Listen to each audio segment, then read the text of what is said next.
हे भगवान, आज तो कितना भयानक तूफान आया है। यदि इसी प्रकार बारिश होती रही तो मेरी तो सारी फसल नष्ट हो जाएगी।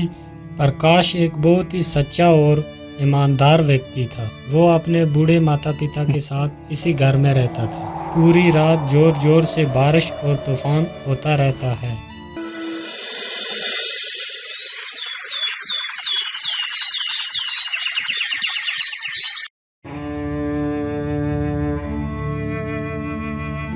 पिताजी, मैं खेतों की तरफ जा रहा हूँ। अभी जल्दी ही लौट कर वापस आ जाऊंगा।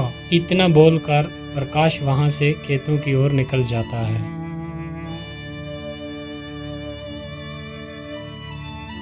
प्रकाश चलते चलते फिर अपने खेतों के पास पहुंच ही जाता है और वो क्या देखता है कि उसकी अपनी सारी फसल जो थी वो नष्ट हो चुकी है।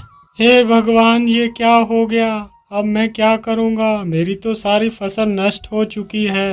अनाज कहाँ से लाऊंगा और अपने बूढ़े माता पिता को क्या खिलाऊंगा? बेचारा प्रकाश वहाँ पेड़ के नीचे बैठकर बहुत देर तक रोता रहता है।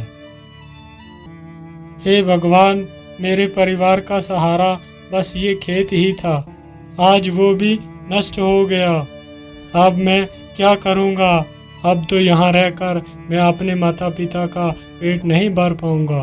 मैं ऐसा करता हूँ, अपने बूढ़े माता पिता को साथ लेकर कहीं दूसरे गांव में चला जाता हूँ। इतना कहकर प्रकाश वहां से अपने घर की तरफ चल देता है।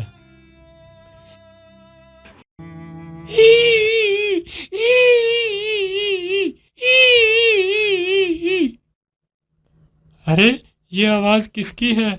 कौन रो रहा है इधर? मुझे तो लगता है कोई मुसीबत में फंसा हुआ है।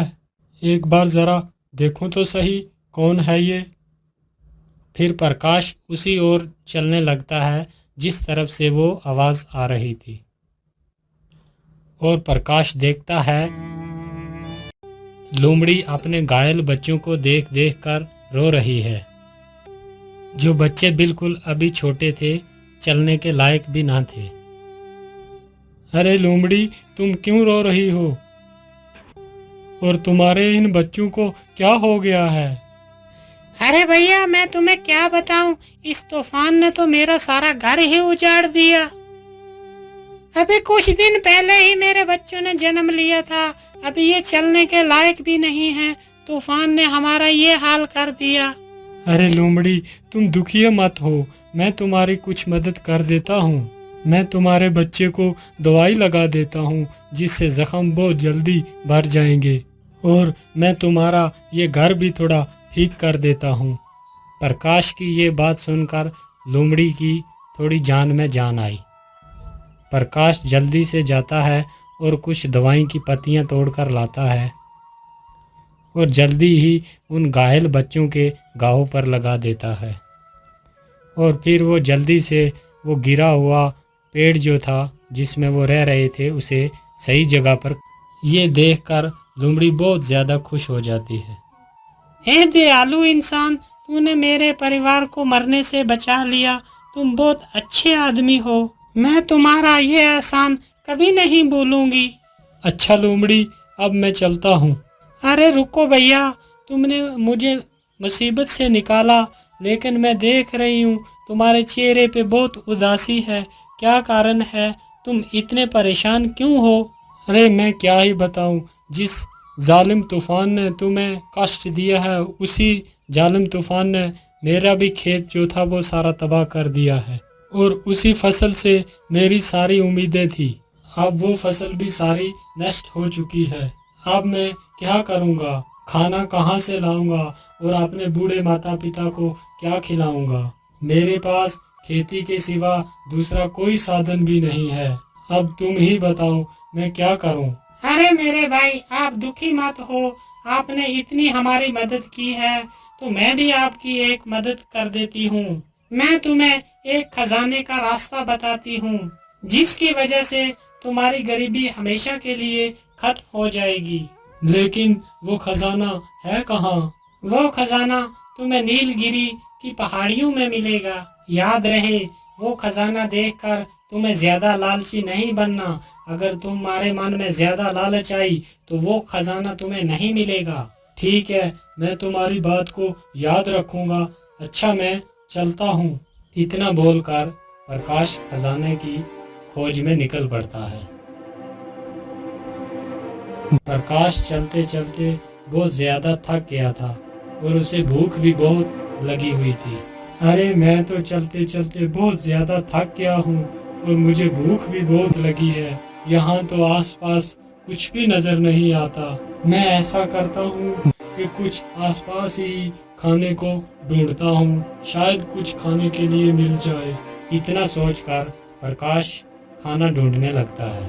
काफी देर इधर उधर भटकने के बाद उसे एक आम का पेड़ दिखाई देता है जिसमें बहुत सारे आम लगे हुए थे। अरे, इस पेड़ में तो कितने सारे आम लगे हुए हैं। मैं जल्दी से कुछ आम तोड़ लेता हूँ। और प्रकाश जैसे ही उस आम की तरफ अपना हाथ बढ़ाता है तो पेड़ के सारे आम गायब हो जाते हैं।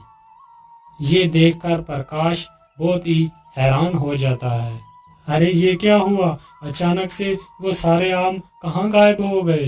बेटा, तुम इस पेड़ के आम ऐसे नहीं खा पाओगे। अरे, ये किसकी आवाज है? कौन है? और आसपास तो मुझे कोई भी नहीं दिखाई देता, फिर ये आवाज कहाँ से आ रही है? बेटा, मैं तो तुम्हारे सामने ही खड़ा हूँ।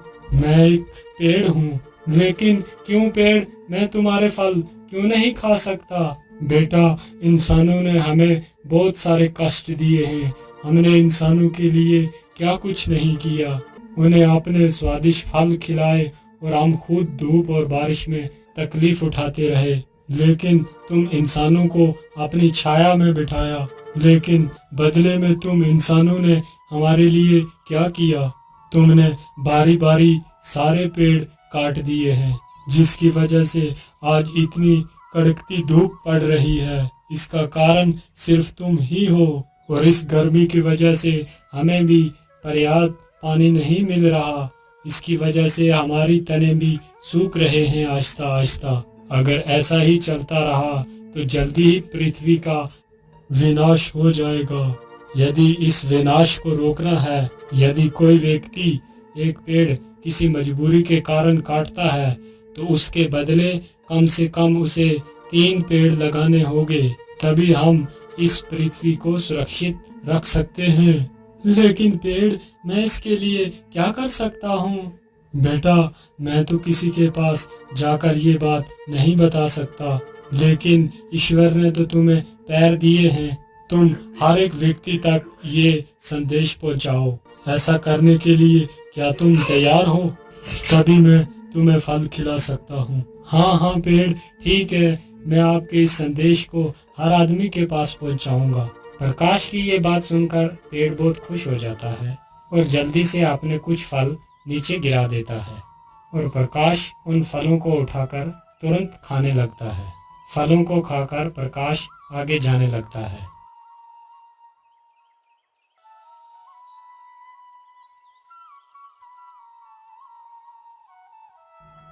अरे बाप रे बाप, इतनी जोर की धूप पड़ रही है और इस धूप में चलना तो बहुत मुश्किल हो रहा है और मुझे बहुत सारी प्यास भी लगी है, लेकिन नदी तो पास में ही है। चलो थोड़ा सा पानी ही पी लेता हूँ।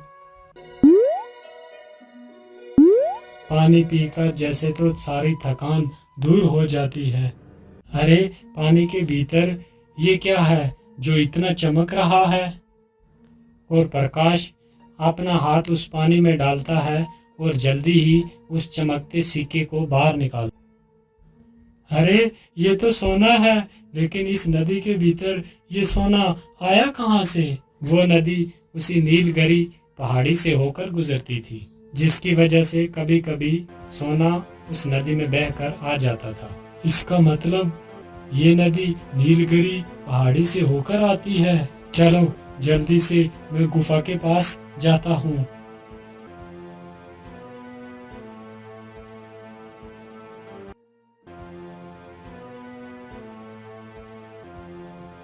प्रकाश चलते चलते जल्दी ही नीलगिरी पहाड़ी के पास पहुंच जाता है। मैं इस गुफा के बीच तो आ गया, लेकिन खजाने का कुछ पता ही नहीं है कहाँ पर होगा। अरे ये क्या, एक पत्थर के नीचे से इतना सारा पानी कैसे आ रहा है? कहीं इस पत्थर के पीछे ही वो खजाना तो नहीं छुपा हुआ है। चलो इस पत्थर को ही हटा कर देखता हूँ। प्रकाश जैसे इस पत्थर को हाथ लगाता है, वो पत्थर अपने आप दूर खिसक जाता है। अरे ये क्या, ये पत्थर मेरे छूते ही इतना दूर कैसे हो गया? और देखता है गुफा की हर तरफ सोना ही सोना पड़ा हुआ है। अरे बाप रे बाप, यहाँ पर इतना सारा खजाना पड़ा हुआ है। कहीं मैं कोई सपना तो नहीं देख रहा? क्या ये हकीकत है? अरे नहीं नहीं, ये कोई सपना नहीं है, ये हकीकत ही में ही सोना है। चलो मैं अपनी जरूरत के हिसाब से ही सोना ले लेता हूँ। और प्रकाश एक पोटली भरकर सोना ले लेता है। आहा, इतना सोना मेरे जीवन के लिए बहुत काफी है। इतना कहकर प्रकाश सोने की पोटली अपने सिर पर रखकर वहां से निकल पड़ता है। रुक जाओ, कौन हो तुम और इस पोटली में क्या लेकर जा रहे हो? क्या हुआ, तुम कुछ बोल क्यों नहीं रहा? इस पोटली के भीतर क्या छुपा के रखा है तुमने? अरे सरदार, ये ऐसे आदमी नहीं बताएगा। हम इसकी पोटली छीनकर खुद ही देख लेते हैं कि इसकी पोटली के भीतर क्या रखा है। हाँ जोरावर सिंह, तुम जल्दी से इसकी पोटली छीन कर ले आओ। बेचारा प्रकाश डर जाता है और उस पोटली को उस डाकू को दे देता है। अरे वाह, इसमें तो बहुत सारा सोना है। अरे युवक, तुम्हें ये सोना कहाँ से मिला? जल्दी से बताओ, वरना मारे जाओगे। भाई, ये सोना तो मुझे इसी गुफा से ही मिला है। वहाँ पर तो ढेर सारा सोना पड़ा है। मैंने अपनी जरूरत के हिसाब से थोड़ा ही सोना लिया है। क्या कहा? इतना सारा सोना? और जिस सोने को हम वर्षों से ढूंढ रहे हैं, और वो सोना तुम्हें मिल गया? हाँ भाई, वो सोना मुझे ही मिला है। और चल जल्दी जल्दी, और वो बता मुझे सोना कहाँ पर है, नहीं तो तुम्हें मारकर इसी गुफा में दफना देंगे। ठीक है भाई, अब मुझे कुछ मत करना, मैं आपको उसी गुफा के अंदर ले चलता हूँ। और जल्दी से जाकर उस बड़े पत्थर के पास रुक जाता है। क्या हुआ, तुम यहाँ पर क्यों रुक गए? यहाँ पर तो कोई सोना नजर नहीं आ रहा। अरे भाई, इस पत्थर के पीछे ही तो वो खजाना छुपा हुआ है। क्या इस पत्थर के पीछे वो खजाना है? लेकिन तू इस पत्थर के पीछे गया कैसे, और तुमने अकेले ने ये रास्ते से हटाया कैसे? अरे दुष्ट, तू मुझे मूर्ख बना रहा है कि तूने अकेले ही नहीं ये इतना बड़ा पत्थर हटा लिया, जबकि हम सारे लोग मिलकर इस पत्थर को दिन भर नहीं हिला सके, और तूने इस पत्थर को अकेले ही हटा दिया। नहीं भाई, मैं झूठ नहीं बोल रहा, मैंने सचमुच अकेले ही इस पत्थर को हटाया था और इसके अंदर मैं गया था। यदि ऐसी ही बात है तो तू मेरे सामने ही इस पत्थर को हटा, जरा मैं भी तो देखूं कि तूने अकेले ही इतने बड़े पत्थर को कैसे हटा दिया। ठीक है भाई, मैं अभी इस पत्थर को हटाता हूँ। इतना कहकर प्रकाश जैसे ही उस पत्थर को छूता है, वो पत्थर अपने आप दूर खिसक जाता है। पत्थर दूर खिसकते ही गुफा का सारा खजाना साफ साफ दिखाई देता है। खजाना देखकर तीनों डाकू तो पागल ही हो जाते हैं। अरे वाह वाह वाह, इतना सारा खजाना है। आखिरकार ये सोना हमारे हाथ लग ही गया। अब तो हम ही इस सारे खजाने को उठाकर ले जाएंगे। डाकू के इतने बोलते ही गुफा का दरवाजा अपने आप बंद हो जाता है। तीनों दुष्ट डाकू उसी गुफा के अंदर फंस जाते हैं और प्रकाश अपनी उस सोने की पोटली को उठाता है और वहां से भाग जाता है। और वो डाकू तीन के तीन अंदर ही उस गुफा के दम घुट के मर गए।